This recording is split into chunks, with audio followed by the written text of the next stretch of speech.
Some games pull you into a world of action and adventure, while others take you somewhere quieter. Today I'm diving into Interior Worlds, a game that blends atmospheric exploration with an eerie sense of being isolated.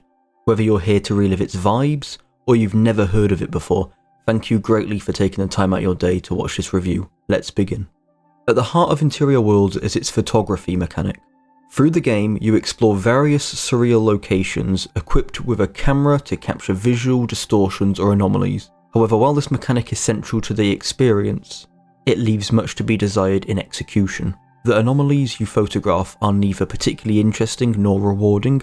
They often feel like static elements of the environment rather than interactive discoveries. After snapping a picture, there's little sense of accomplishment or narrative payoff, and it feels as though the act of taking photos is there more to check a gameplay box than to immerse a player further into the game's themes. This lack of depth is particularly disappointing in the game so seemingly focused on environmental storytelling. Imagine if the game took this mechanic a step further. What if taking photos revealed hidden secrets or figures lurking in the periphery? What if the camera acted as a tool to uncover layers of the world invisible to the naked eye? One area where Interior Worlds excels is the compass. This tool serves as a guide through the game's environments. In a game where searching for anomalies could easily become frustrating, the compass keeps the player engaged without additions to the HUD. It feels perfectly integrated into the game's tone and adds guidance that enhances exploration. The compass strikes a balance between functionality and atmosphere, steering the player towards their objectives without breaking immersion. It's a standout feature in a gameplay loop that struggles to fully engage. On the flip side, the flashlight is entirely possible to miss on a first playthrough, which feels like a strange oversight in a game so dependent on exploring dimly lit, eerie spaces. Missing the flashlight doesn't just make the game worse to look at times, but it also undermines the atmospheric tension, as navigating the world becomes more about fumbling through the dark. While this isn't a deal breaker, it's an odd design choice that could have been avoided with better signposting or by making the flashlight a default item. The environmental storytelling in Interior Worlds is where the game truly shines. The environments are unearthly with a dreamlike quality that sits somewhere between familiar and alien. This uncanny balance is what makes the visuals so effective, drawing players into the game's liminal spaces and encouraging them to explore further. Despite its strong foundation, Interior Worlds suffers from visual inconsistencies. Some areas are visually striking, while others feel underdeveloped or even dull. The suburbs, for example, stand out as a particularly memorable level, with its intricate blend of eeriness and visual lore. It manages to perfectly capture the unease of a place that's somehow wrong, filled with details that invite interpretation and curiosity. In contrast, the school and theatre levels fall flat. While both are clearly designed to invoke a sense of liminality, they end up feeling too barren. The school in particular lacks the intricate details or layers of storytelling present in other levels. Even for a place meant to feel empty, it feels almost unfinished. This disparity between levels detracts from the overall experience. A key challenge with creating liminal spaces, the heart of the game's visual identity, is their inherently subjective nature. What speaks to one player as hauntingly nostalgic or evocative may leave another feeling indifferent. This is not a flaw exclusive to Interior Worlds, but rather a broader issue with the genre itself. That said, the game does its best to present a variety of spaces from suburban streets to abandoned institutions, each aiming to evoke a different kind of unease. While not every area will resonate with every player, this diversity gives the game a broader emotional palette. Still, the inconsistency in visual quality across levels means that some areas will inevitably feel less compelling than others.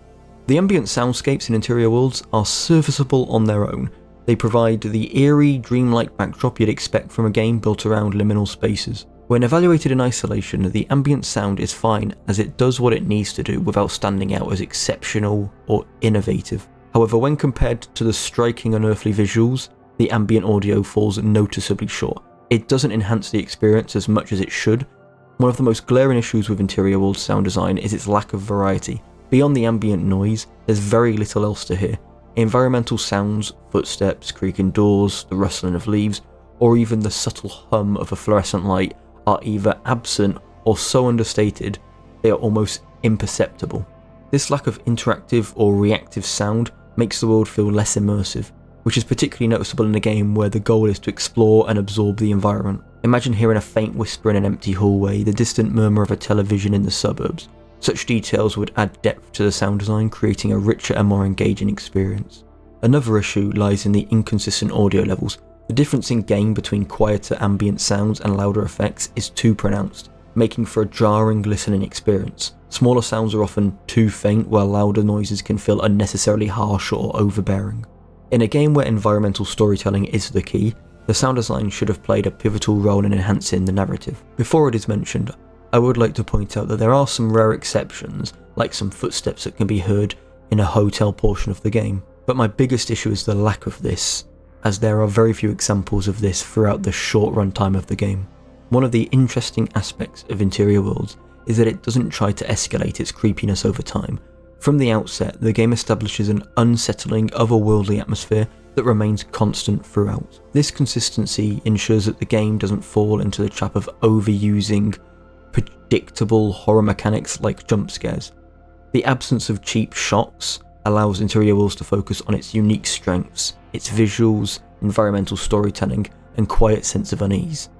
However, the trade-off is that the game isn't scary in the slightest. It's unsettling at best, but it doesn't push far enough into discomfort or dread to leave a lasting impact as a horror experience.